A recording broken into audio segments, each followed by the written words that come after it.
They tried to erase me with a lie, deepfakes, forged scandals, a digital smear campaign that set the internet on fire.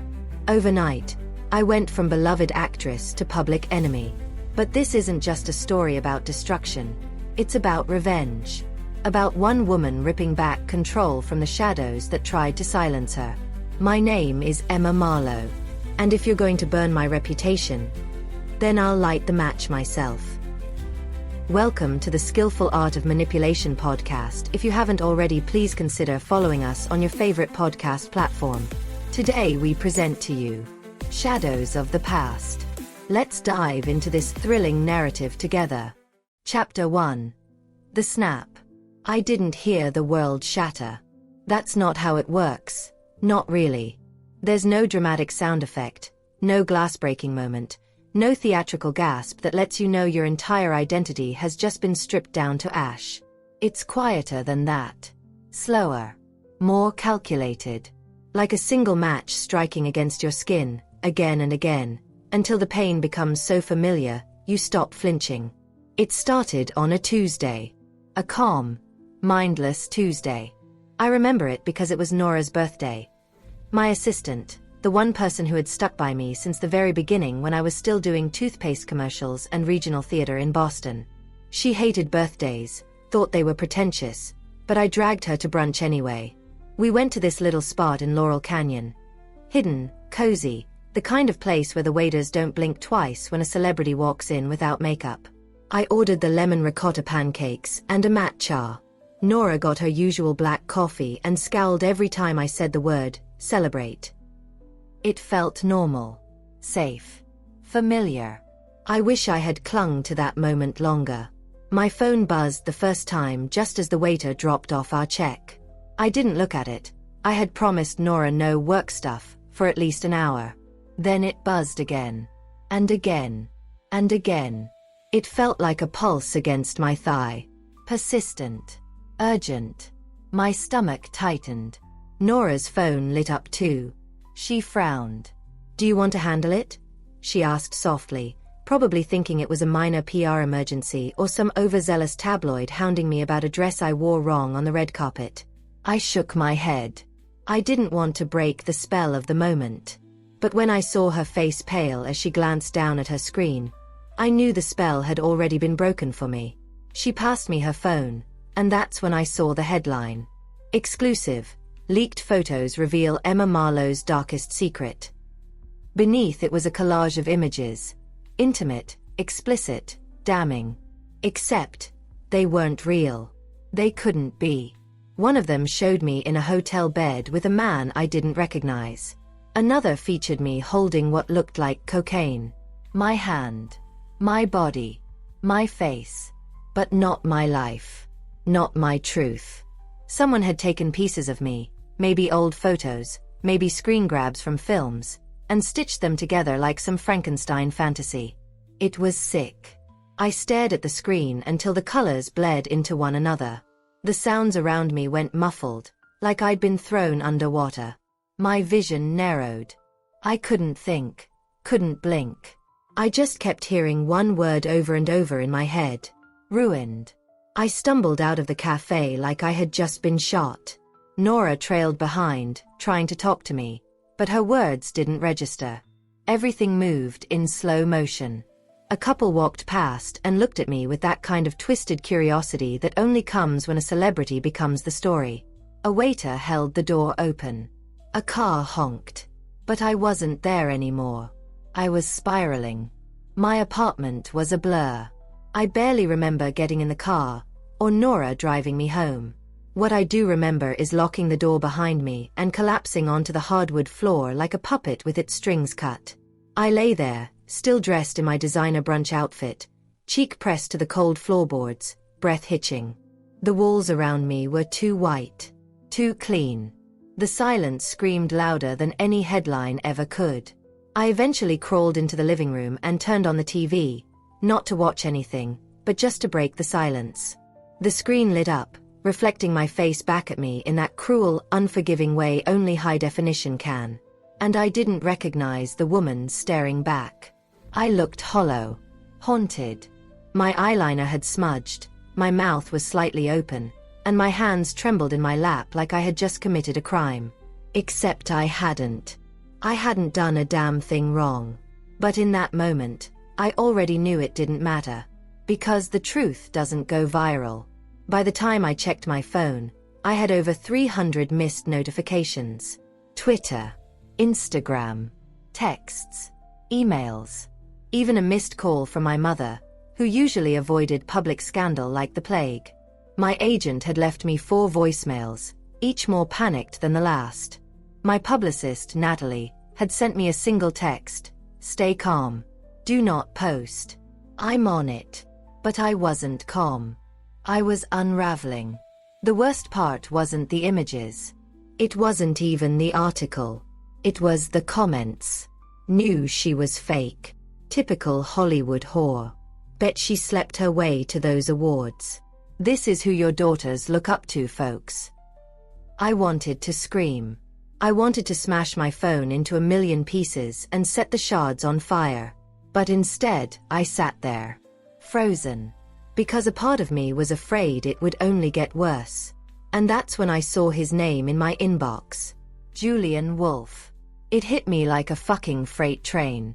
My vision tunneled. My heart dropped into my stomach. I hadn't seen that name in 5 years.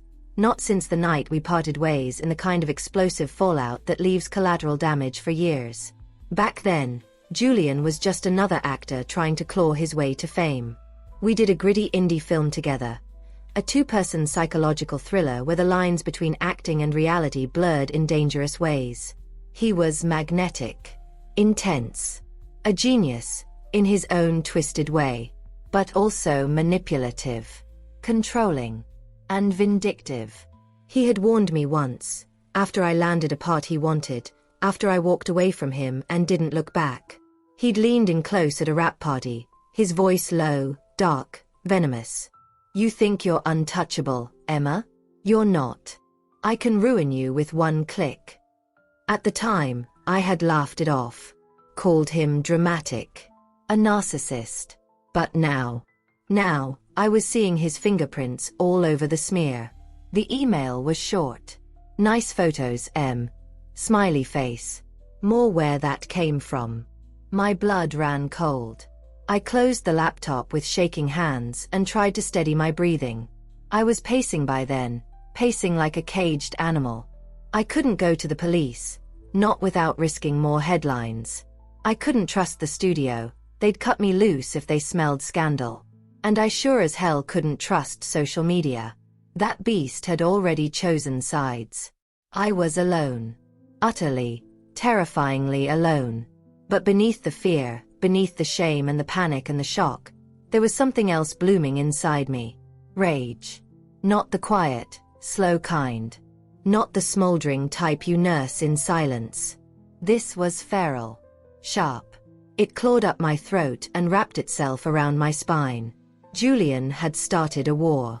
And I wasn't going down without a fight. Chapter 2. Poison in the spotlight.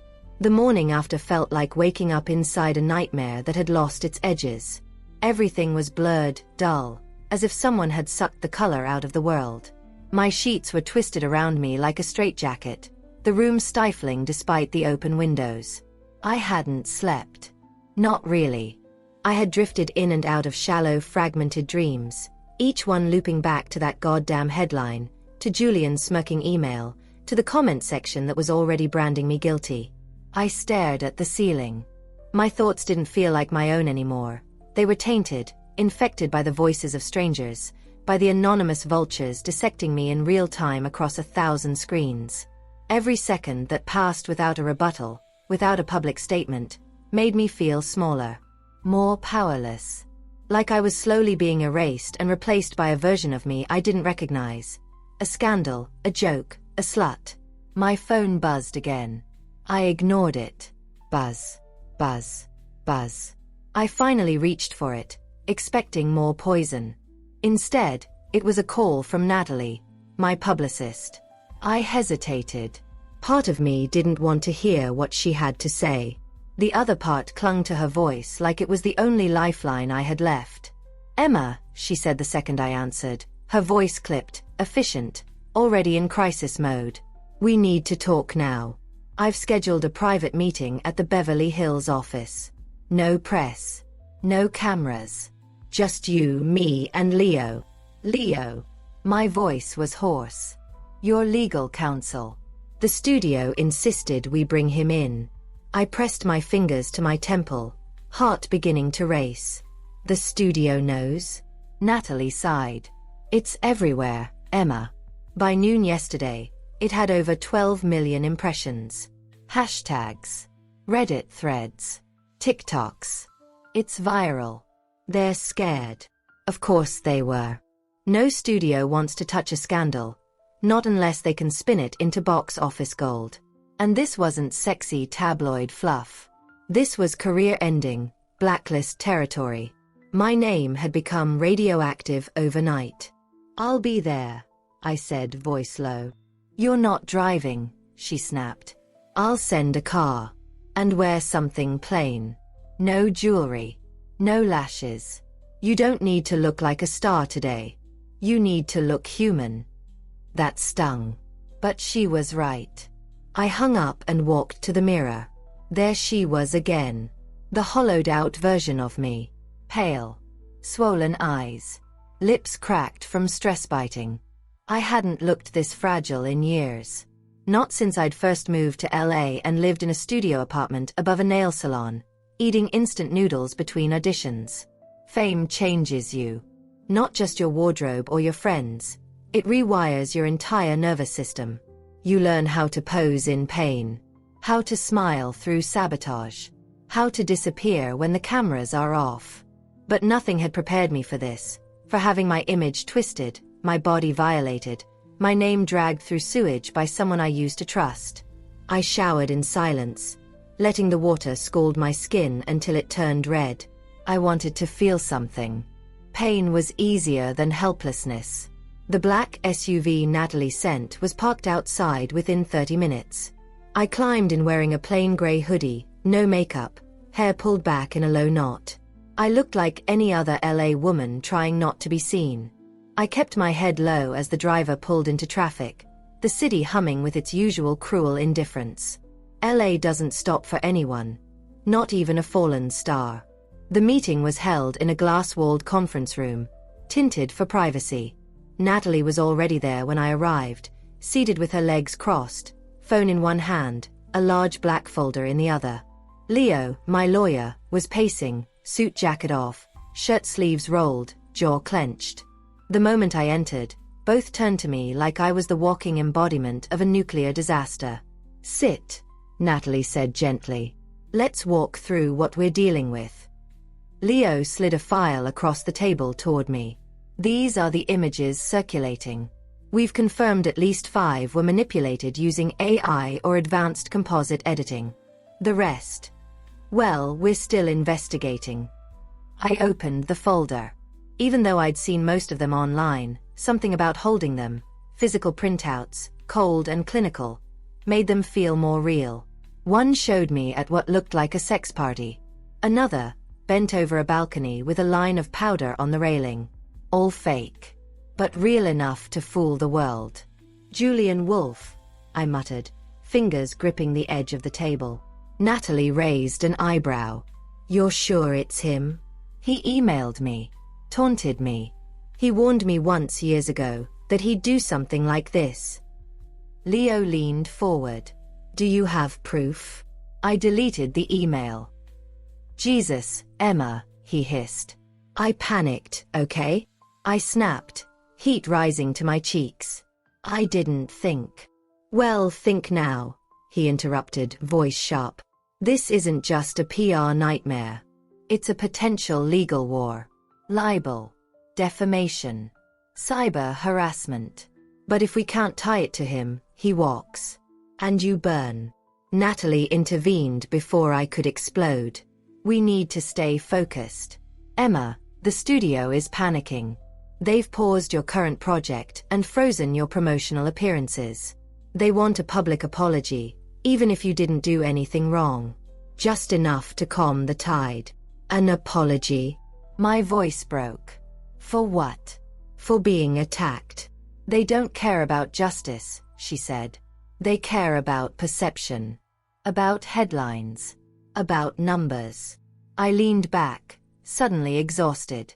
Then I'm already dead. No, Leo said. You're not. Not if we get ahead of this. How? I whispered. He opened another folder. Inside was a plan, a 3-tiered strategy. Phase 1. Damage control. Phase 2. Digital forensics. Phase 3. Public reclamation. It was brutal. It involved silence, sacrifice, and a carefully orchestrated comeback. But it meant playing the game. Playing nice.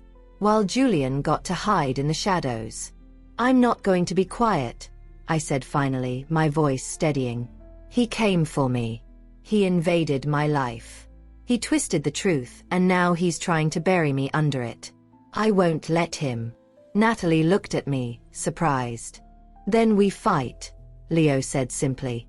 But we fight smart. By the end of the meeting, we had a plan. A press statement that acknowledged the smear but didn't confirm guilt. A private team of investigators to dig into Julian's digital trail. A public silence that would give us time to regain control of the narrative. But even as I nodded along, agreed to every step, every strategic play, there was something else building inside me. This wasn't just about salvaging a career anymore. It was personal. Because I knew Julian. I knew how he operated. I knew he wouldn't stop until he saw me destroyed, until my name was a punchline and my face synonymous with disgrace. He was the type to play long games. To plant poison and wait for it to bloom. But I wasn't the same girl he once manipulated on set. I wasn't fragile anymore. I had nothing left to lose now. And that made me dangerous. Chapter 3. The Wolves Among Us. The thing about wolves is that they don't always snarl when they're about to strike. Sometimes, they smile. Sometimes they call you darling, and laugh at your jokes and stand beside you on red carpets like they're proud to know you. Sometimes they hold your hand in rehearsals, tell you you're brilliant, whisper in your ear that you're one of the few real ones left in this town. And then they wait. Patient. Predatory. Until the moment you're exposed, raw and trembling, and then they sink their teeth in. Julian Wolfe had always been that kind of wolf. And now I could feel him circling again, even if I couldn't see him. The days after the leak blurred into one long, surreal fog. I moved through my own life like a ghost haunting familiar spaces. My phone remained silenced, my email inbox an open wound of unread messages, apologies from brands dropping me, scripts being reconsidered, networks reassessing their options. I was poison now. And Hollywood was nothing if not allergic to mess. But while the publicist in Natalie worked to keep my image from complete obliteration, I'd shifted my attention to the shadows, the quiet corners of the internet where rumors grow legs, where obsessions are born, where people like Julian could hide behind fake usernames and burner emails, fanning the flames from a safe distance. I started with the forums. Reddit threads. Discord leaks. Anonymous blogs with too much time and too much spite. I dove deep. I clicked every link, followed every trail of breadcrumbs, no matter how disgusting or soul-destroying. There was a subreddit already dedicated to the scandal. Tens of thousands of subscribers dissecting my downfall like it was a goddamn Netflix documentary. Some of the posts were just screenshots. Others were more sinister, manipulated timelines, proof that I'd been lying for years, fabrications tied to charity events, to exes, to movies I'd done a decade ago. And threaded through all of it, like a needle stitching chaos into order, was him. Not always by name but by pattern. By obsession. By the way certain accounts knew things they shouldn't know. Private things. Details only someone close to me would have known. Julian wasn't just fueling this. He was orchestrating it. He hadn't disappeared after that indie film Wrapped. He'd gone underground. Reinvented himself. Script doctoring. Whisper campaigns. Anonymous consulting for tabloids. He had a new name in the system now, E.J. Wolfe, and a reputation for fixing narratives. Irony, really. He used to dream of being an actor. Now he was just the man behind the curtain. I stared at my screen for hours, consuming every drop of digital poison until my eyes burned and my throat felt tight with rage. I found an account, at TruthSliced, that kept posting threads with details so specific, so surgically placed, I felt sick. One post read, "Remember that time Emma went missing for 4 days after filming The Drowning Game? She wasn't on a yoga retreat. She was checked into a private clinic in Arizona. Substance abuse, not stress. Open your eyes, people." That was a lie. Except, it wasn't entirely. I had disappeared for 4 days. But not for drugs. Not for rehab. I'd had a mental breakdown on set. Collapsed in my trailer after a 14-hour day and woke up crying on the floor. My team had covered it up, called it exhaustion, booked me into a secluded resort to recover. Only 4 people knew the truth. Julian had been one of them. I slammed the laptop shut, chest heaving. I couldn't keep going like this, chasing shadows, playing defense while he rewrote the script of my life. I needed help. Real help. Not PR spin, not legal threats. I needed someone who understood how this world worked. Someone who could fight back the way he did. I thought of Zoe. We hadn't spoken in years. Not since she'd quit the business, dropped off the grid, and moved up north to start a digital privacy firm. Back in the day, she was the best damn cyber analyst in the industry. Until a celebrity client used her to leak dirt on a rival actress, and she got blamed for the fallout. She took the fall, kept her mouth shut, and vanished. But if there was anyone who could trace digital fingerprints, it was her. I dug through old contacts, searched for aliases, whispered her name like a spell into the void. Finally, I found a number. No name, no email, just a clean line, registered to a post office box in Santa Rosa. I called it, not expecting anything. But someone picked up on the second ring. "Hello," a woman said. Flat. Guarded. "Zoe?" I asked. A pause. "Who's this?" "It's Emma," I said quietly. "Emma Marlowe." Another pause. Longer. Then, softly, "Jesus, I thought you were dead." "Not yet," I said. "But I might be soon." I told her everything. The photos. The email. The forum posts. Julian. Her silence stretched so long I thought she'd hung up. Then she spoke. "You're in deep. I know. I don't do this anymore. I wouldn't be calling if I had any other choice." Silence again. Then finally, "Send me everything. Every screenshot, every file, every IP trail. I'll see what I can dig up." "But Emma." "What?" "If he's really the one behind this, if it's Julian, then this goes deeper than you think." I swallowed hard. "What do you mean?" "I've seen his name before. Tied to other takedowns. A few influencers. An indie director who vanished after a scandal. This isn't just revenge. He's building something." "Building what?" "A narrative empire," she said. "One lie at a time." I hung up, hands shaking. My head was spinning. A narrative empire. What the fuck did that even mean? Later that night, I stood on my balcony with a glass of whiskey in my hand, the city blinking below like it didn't give a damn who lived or died. Somewhere out there, Julian was watching me crumble, knowing I'd see every new rumor, every cruel meme, every twisted caption beneath my face. He thought he'd broken me. He didn't realize he'd only awakened the version of me that didn't play nice anymore. And if Zoe was right, if I wasn't the only one he'd done this to, then maybe I wasn't just fighting for myself. Maybe I was about to start a war. Chapter 4. Echoes in the feed. They say the internet never forgets, but what they don't say, what they don't prepare you for, is that it doesn't forgive either. Once it turns on you, it becomes a living, breathing creature, hungry for carnage, addicted to outrage. Every hour that passed felt like another piece of me being fed to the wolves. But I wasn't a passive victim anymore. No. That phase was over. Zoe had been quiet for 2 days. She warned me she might go dark while she dug through layers of digital dirt. She needed time to trace the origins of the posts, the metadata behind the leaks, and the obscured trail of whoever Julian was using to cover his tracks. It was like watching a wildfire eat through a city block and waiting to see where the smoke would rise next. In the meantime, I stayed inside.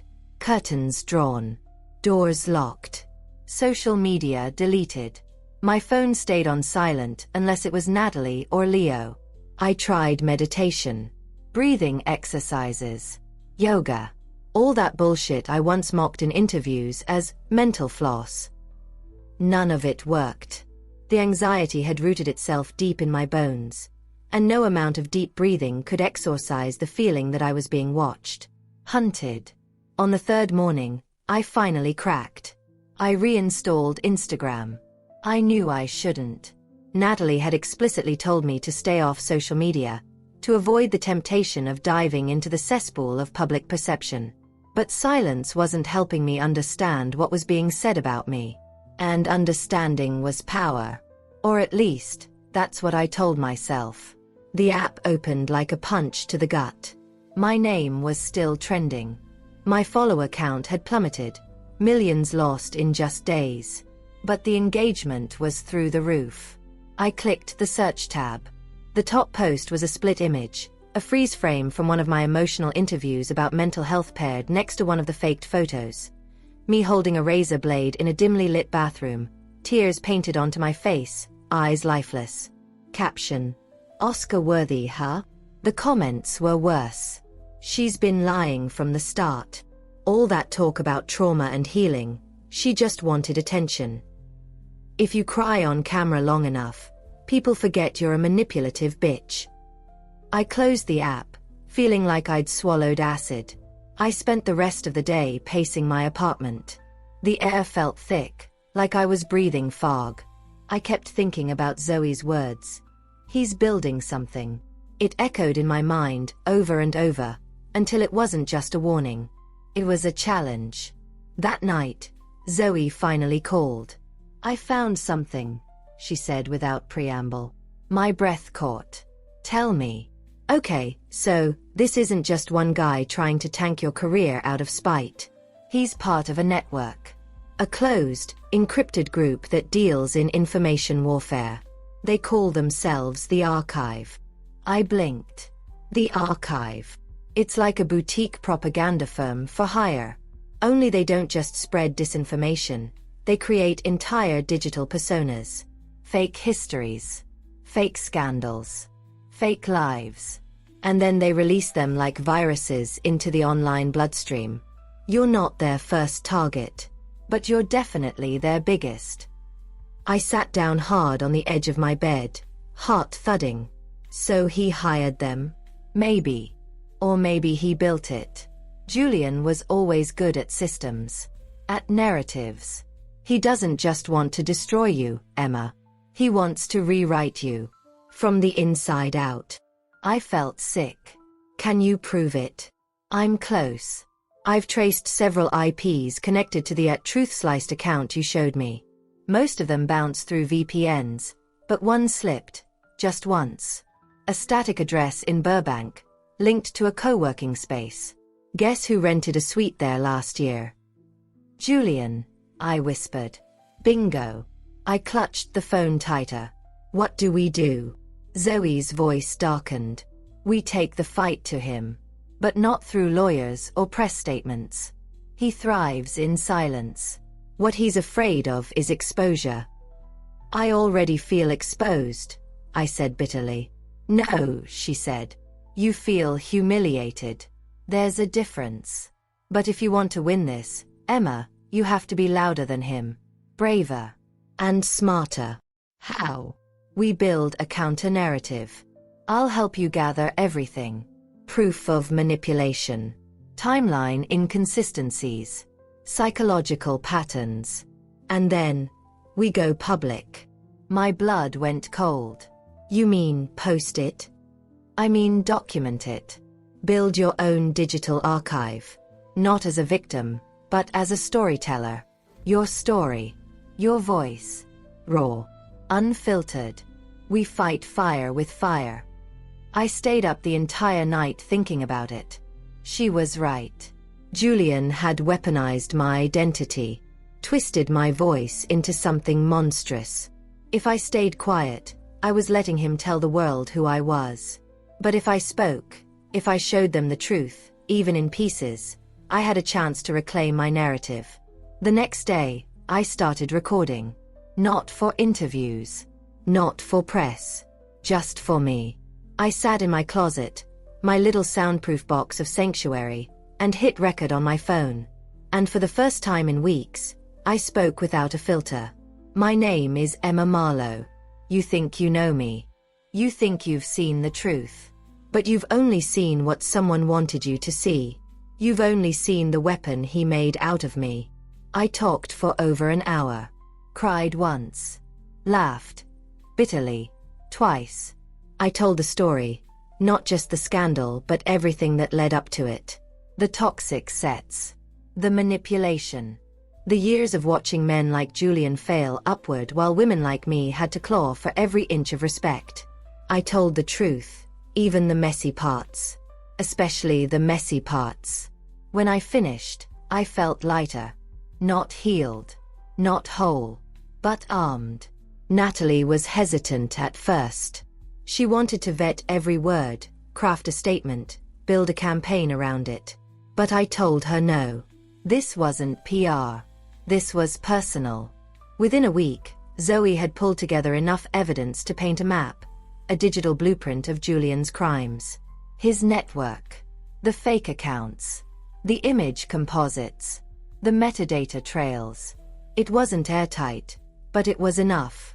We launched a private site, emmaunfiltered.com. No branding. No ads. Just the truth. My recordings. My timeline. Zoe's forensic breakdowns. An open invitation for anyone else who had been burned by Julian, or by the archive, to come forward. Within 24 hours, the site had over 1 million visitors. Within 72, it had testimonies from 6 women, 2 former studio staffers, and 1 assistant director who claimed they'd also been targeted by digital campaigns tied to Julian. The story flipped. Slowly. Reluctantly. But it flipped. Reporters started calling, not to interrogate, but to listen. Hashtags changed. Hashtag Emmalide started fading. Hashtag EmmaUnfiltered began trending in its place. And Julian. He stayed silent. For a while. But I knew him too well to believe it would end there. He was watching. And I had just declared war. Chapter 5. The Man Behind the Curtain. There's a moment, an exact, pinpoint moment, when fear turns into something else. Not courage, exactly. Not clarity. But resolve. A cold, calculated stillness that settles into your bones. The kind that makes you walk toward the monster instead of running from it. The kind that whispers, burn it all down. I'd reached that moment. By the time the media flipped its tone, ever so slightly, like a weather vane twitching in a different direction, I had already shed the last layer of who I used to be. I wasn't trying to salvage my reputation anymore. I wasn't trying to get back to where I was. That version of me, Emma the darling, Emma the inspirational actress, Emma the one who overcame, was gone. I didn't want her back. She was too easy to destroy. Now, I wanted the truth. Raw. Violent. Uncompromised. And I wanted Julian Wolfe to choke on it. The digital dossier Zoe had built was a masterpiece in quiet devastation. Each page laid out like a trial exhibit. Screen grabs of forum posts, timestamps from leaked files, artificial intelligence analysis showing deepfake traces in the viral images of me. Code breakdowns. VPN trails. Anonymous testimonials that Zoe encrypted and triple verified before publishing. We had mapped the shape of his monster. But we hadn't looked him in the eye yet. That was what came next. I want to see him, I told Zoe one night as we sat in her dimly lit loft, the only sounds the low hum of her computer and the occasional clink of whiskey against glass. She didn't look up from the screen. You're not ready for that. I am. She sighed. Emma, this isn't a movie. You don't get to confront the villain and walk away with closure and a 3-act arc. This is real life. He doesn't give a fuck about your catharsis. This isn't about catharsis, I said. It's about control. That made her pause. She turned slowly toward me, her eyes narrowing. You're not going to get what you think you're looking for. I don't need him to apologize. I just need to see him bleed. She studied me for a long moment, then nodded once. I'll get you an address. It took less than 24 hours. Julian had moved into a gated estate in Benedict Canyon. Classic LA elite behavior. His house was perched high above the rest of the city, shielded by hedges, security systems, and the illusion of invincibility. But no fortress is truly impenetrable when you know how to climb. I dressed in black. No makeup. Hair tied back. I didn't tell Natalie. I didn't bring Leo. I didn't even tell Zoe what I planned to say. I needed this moment to be mine. The security guard at the front gate barely glanced at me. I had come prepared, with a clipboard, fake visitor pass, and a believable story about delivering confidential legal paperwork from a law firm in Century City. Money helps, too. $100 bill and a quiet smile go a long way in this town. I walked up the driveway with ice in my lungs and rage in my chest. Julian opened the door himself. At first, he didn't recognize me. He blinked. His face had filled out a little. He'd shaved his signature stubble. He wore a black linen shirt unbuttoned at the top, barefoot, with a glass of red wine in one hand.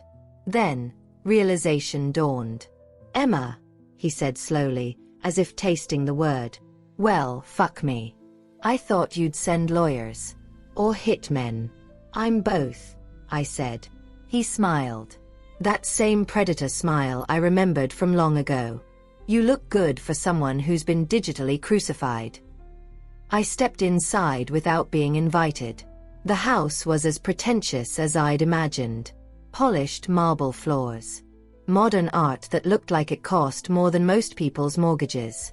Shelves of screenplays he'd never written, awards he hadn't earned, signed headshots from people who probably hated him.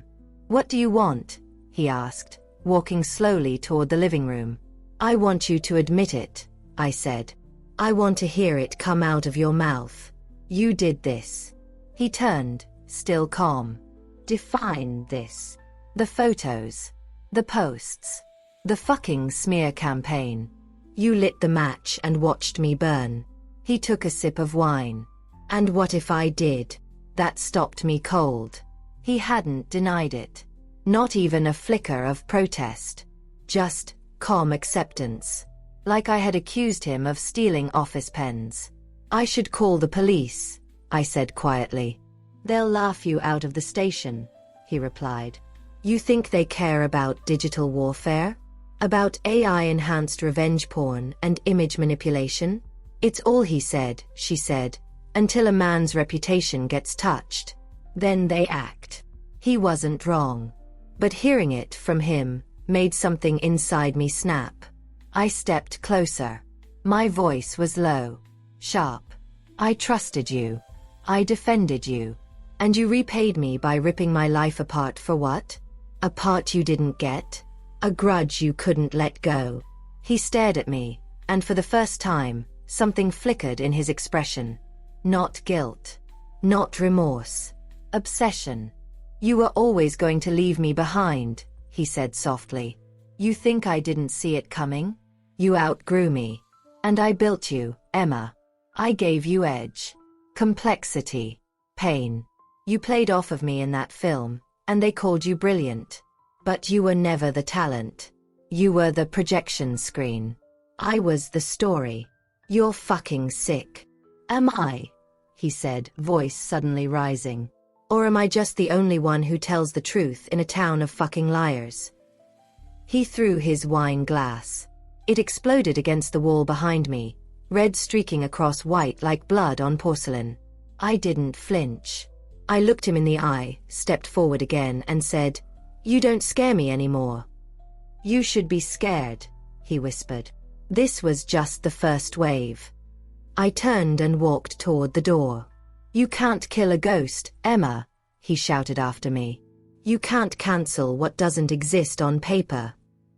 But his voice faded behind me. Because in that moment, I wasn't scared. I was ready. By the time I got back to my car, my hands were shaking. My stomach was a mess.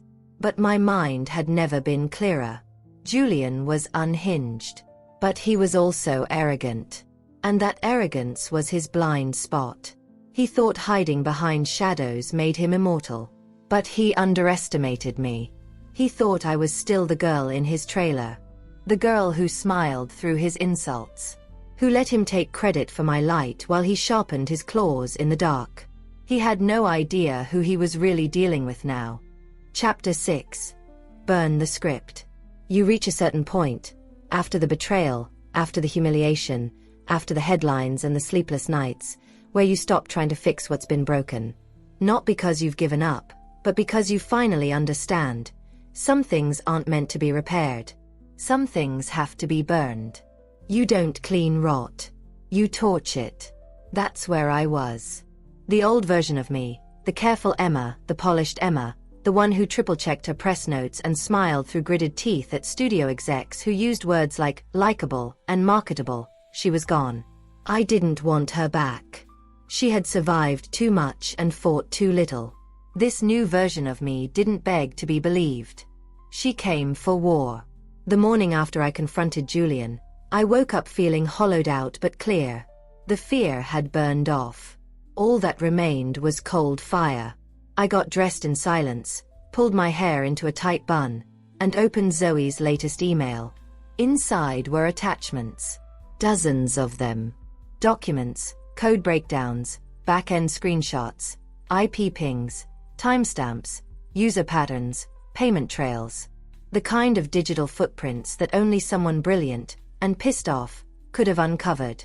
Julian had used a shell company to hire the archive, and Zoe had followed the money like a bloodhound. One transfer led to another. One shadowy invoice connected to a pseudonym Julian had used during his short-lived consulting career. E.J. Wolfe. He wasn't just hiding behind the curtain. He was the curtain. He didn't just leak the poison, he brewed it. And now, we had him. But truth without impact means nothing in a town built on illusion. So, I did the only thing that made sense. I weaponized the truth. I spent the next 48 hours locked in my apartment with Zoe and a small team she trusted. Hacktivists, whistleblowers, digital forensic nerds who had seen the internet's darkest corners and returned smarter. They weren't Hollywood. They didn't care about spin or brand optics. They cared about facts, freedom, and fire. We built something. Not just another video, not another tearful monologue or press statement. That was old-school warfare. This was scorched earth. We created an interactive exposé, part documentary, part data visualization, part manifesto. It was unlike anything the entertainment world had ever seen. Visitors could scroll through the smear campaign from the inside. They could see how AI-generated images were constructed and planted. They could read the code, see the user paths, watch the conspiracy unfold in real time. There was a map. A literal digital map that lit up with every known post Julian or the archive had planted over the last 5 years. Each node was clickable, complete with timeline evidence, attached names, social accounts, and corroborating stories from real victims who had come forward after my site went live. Each voice added to the volume. And mine. Mine was the thunder at the center of the storm. I recorded a single video. Just one. In it, I didn't cry. I didn't plead. I didn't justify. I explained. Controlled. And yes, angry. But not broken. Everything you've seen, I said, staring into the camera lens like I was looking directly into Julian's soul, was a story. A fiction. One man's revenge, amplified by a system that profits from public execution. This isn't just about me. This is about all of us. If they can erase me with a few manipulated photos and lies whispered in the right inboxes, They can erase anyone. We scheduled the launch for midnight. Natalie tried to stop me. She came by the apartment in person, hair disheveled, panic written all over her carefully managed face. "You're detonating your career," she hissed. "Emma, this is cyber warfare. It's dangerous. These people don't play fair.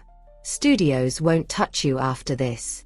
"They already dropped me," I said. "There's still a chance to rebuild, if you let me handle this through channels. We can spin it. Quietly bury it." "No," I said. "We don't bury this. We don't bury him." She looked at me like she didn't recognize me anymore. And maybe she didn't. But Zoe did. Zoe understood. Zoe had always understood what it meant to be silenced, gaslit, used, and then tossed aside like a broken tool once your usefulness expired. We weren't actresses anymore. We were arsonists. And we were ready to burn the stage down. Midnight came like a held breath. And then we launched. Within an hour, the site crashed from traffic.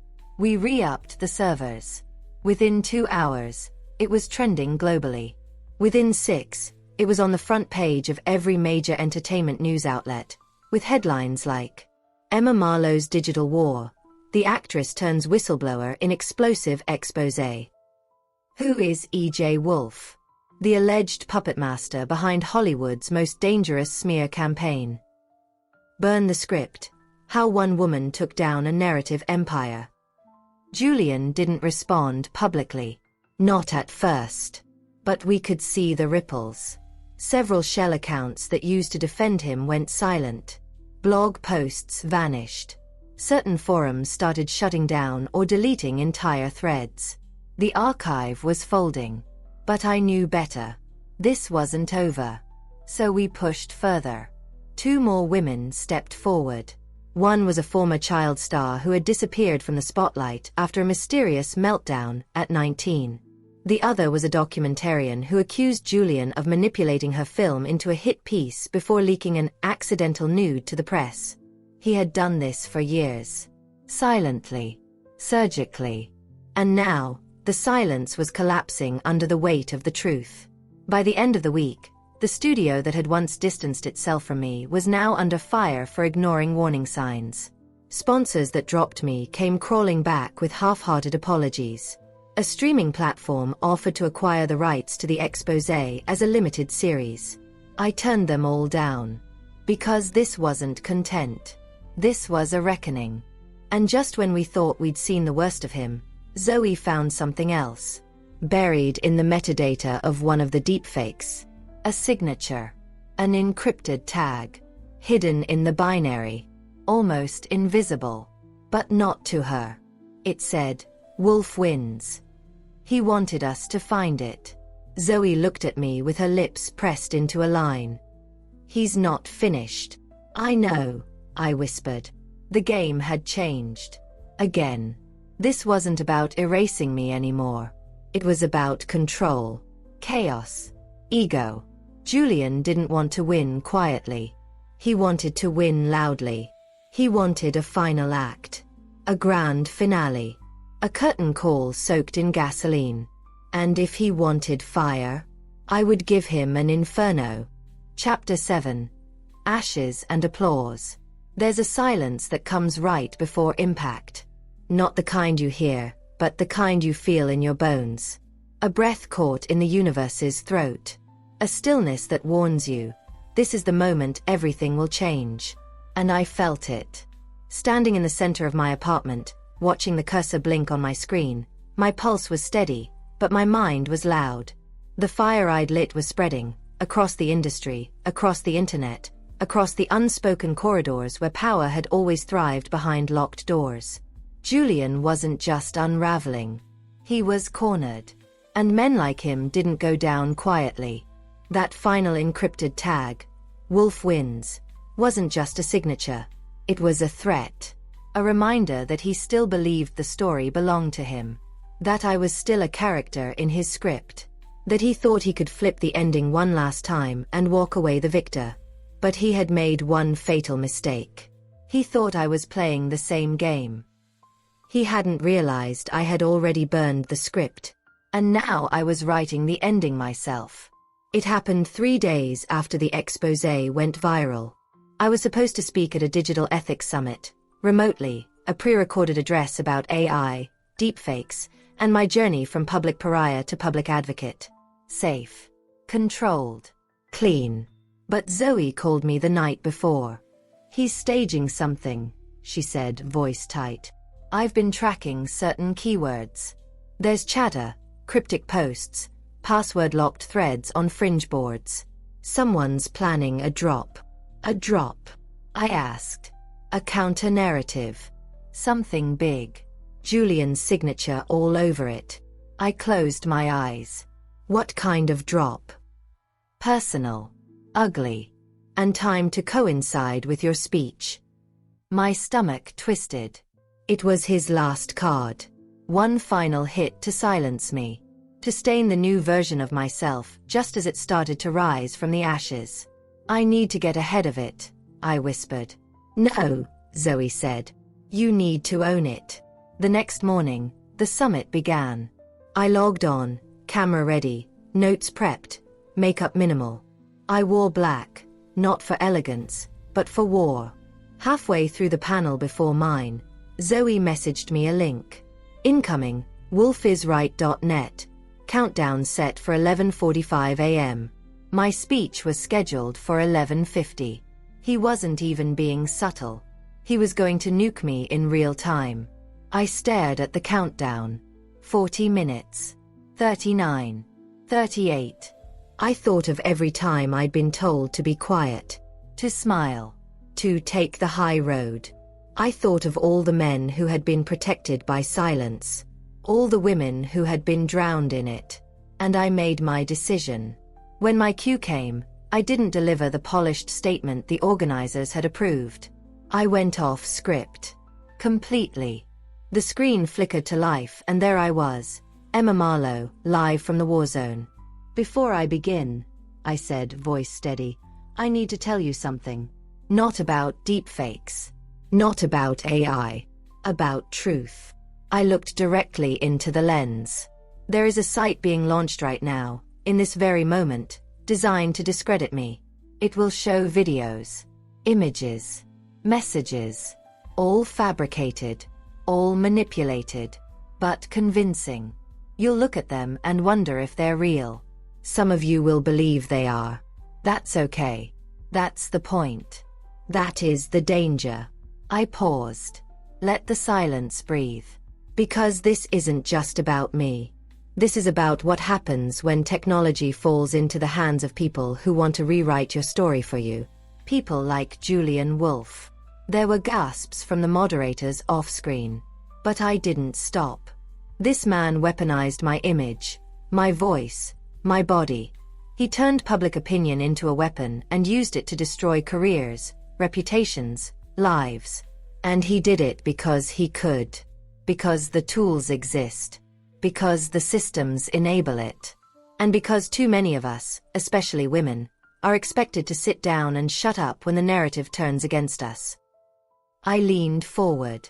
"Well, I'm done shutting up." I unplugged my notes.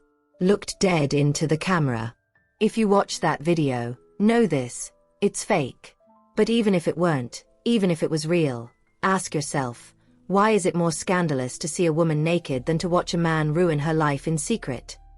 Silence. Stillness. And then applause. Not online yet. Not from the public. But from the panel. From my team. From the backstage crew. I could see their faces light up. Shock. Relief. Respect. And then, the real applause came. The site launched. And it backfired. The public was ready now. Educated. Angry. Empowered. Instead of shame, it sparked outrage. Not at me, but at him. The manipulations were picked apart in seconds. Zoe's community flooded the URL with counterdata. Journalists, armed with our exposé and forensics, tore it apart in real time. By evening, Julian Wolfe was trending for the last time. Not as a misunderstood genius, Not as a shadowy storyteller, but as a predator. A coward. A relic. The wolves turned on him. Brands he'd worked with issued statements of disassociation. Former clients surfaced with stories. A former archive employee dropped leaked files to a watchdog group. Lawsuits were prepared. One studio offered to fund a documentary to explore the actual story behind it all. Not from his perspective, but from ours. And I didn't celebrate. I didn't post a victory selfie or a triumphant monologue. I took a walk. Just me. Alone. Through a quiet canyon trail, phone off, no cameras, no pressure to perform. The wind on my skin. The dirt beneath my boots. A reminder that I existed long before the headlines. That I would exist long after them. When I reached the overlook, I stopped and sat on a stone bench, staring out across the Los Angeles skyline. The city glowed beneath me, still buzzing, still spinning its dreams and nightmares. I pulled a piece of paper from my pocket. It was the last page of a script Julian and I had once written together, our first collaboration, never sold, never finished. On it was a single line of dialogue he wrote for me back when we were friends. "You can't burn what's already turned to ash." I lit a match, watched the flame curl, then dropped it.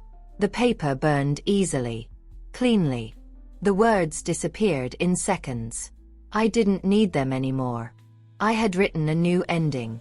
And this time, I didn't need permission to speak.